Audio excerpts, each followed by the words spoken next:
Okay, guys, welcome. Let's turn off this one right now. This one, as you can see, is broken into pieces. So they are all here. So just a matter of turning them off. Okay. And now let's review the other one. I'll call the simple one. Even though it's not that simple, we will go through and see how it was made. All right. So this is also another helmet. It started with what? It started with a curve, as usual. You know, the curve was drawn. We don't even have to go to side view to see. You already know. You got to be on the side view. Draw the shapes, you know. And when you have the shape in the middle like this, we all know you have to start getting the shape, you know. So we come to poly extrude. You have a square. You know, because when you extrude, it will be a square. So how do you get it to curve? You know, so if I bring in the edit, you can see the shape was here. And then this point was pushed down. This point was pushed more down. That is how you get this curve. You know, very, very, very simple. So after poly extrude, I did this edit to get this curvy, you know, sliding shape going on, you know. So very simple, you know, because here it's square, but the edit, like I just showed you, boom, very simple. Then you get the shape. We are still working on just one side because you already know that, you know, when we are satisfied on one side, we just mirror. Very simple. So let's keep going. Poly spray.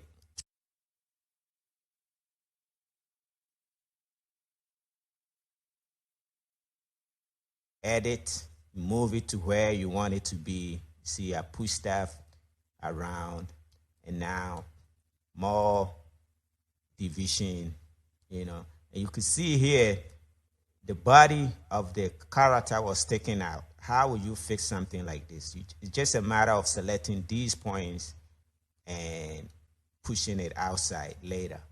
But the next thing I did was more poly spray. I was still designing the shape, all right? I wasn't worried about the sticking out right now. So now I'm worried about it. I use the edit, boom, to push this particular point. Just one point will do it. If you push this middle point this way, it will fix it. So, and then more edit. See, more edit. Poly bevel. Now I have the indentation, you know, for the panel. Okay. You know, edit. So more editing going on.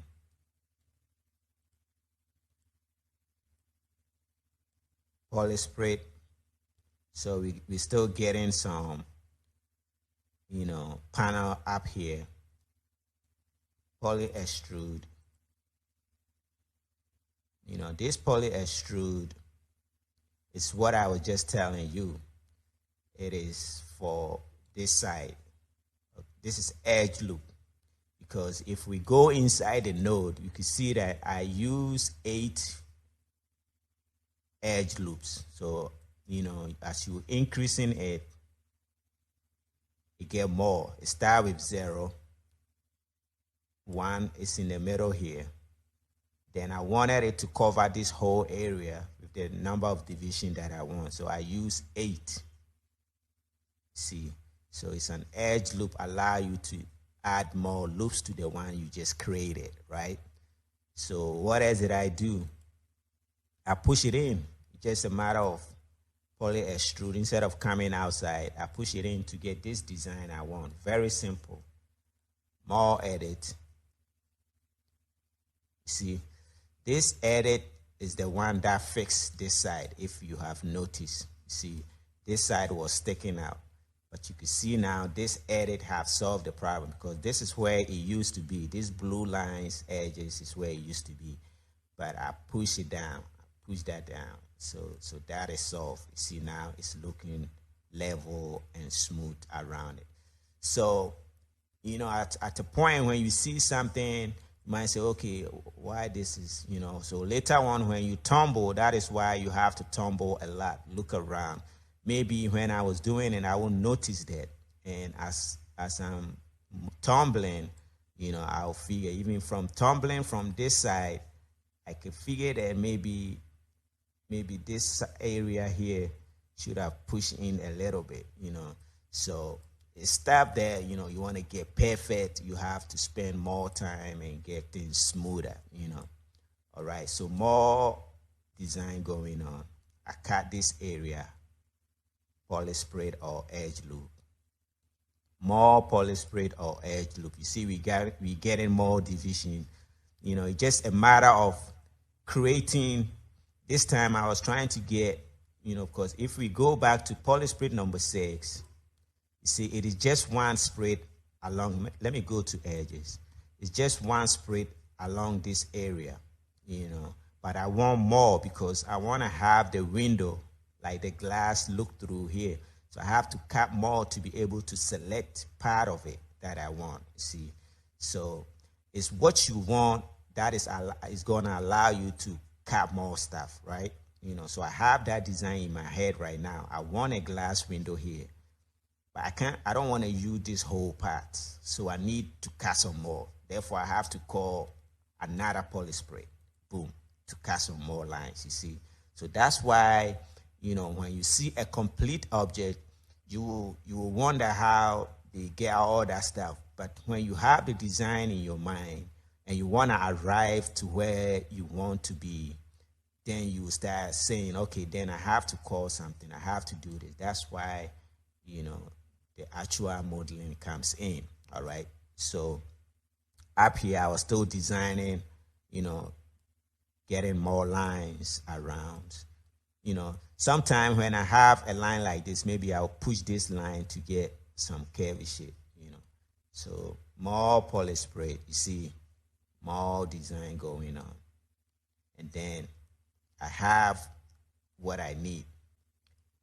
I still have the mirror in my mind, but I haven't done nothing to it right now. I could have just do it on this side and then mirror it, but I actually mirror it before I did that. So I mirror it, and now I'm going to select this part and have that part be a glass area, right? So how you do that? That is when group come in. We talk about group. What group does is that now that I only want these polygons to be affected with the glass material, I have to be able to tell the system, hey, only work on these polygons I have selected. But whatever you select, you can apply material to it. But to get more technical, in Houdini, you are able to hold certain area that, you can control them. The group node, if you come here, it asks you to name the group. I name the group G1. Okay, what type of object I want to select? I want to select the polygons. I could have select edges, so that options is here.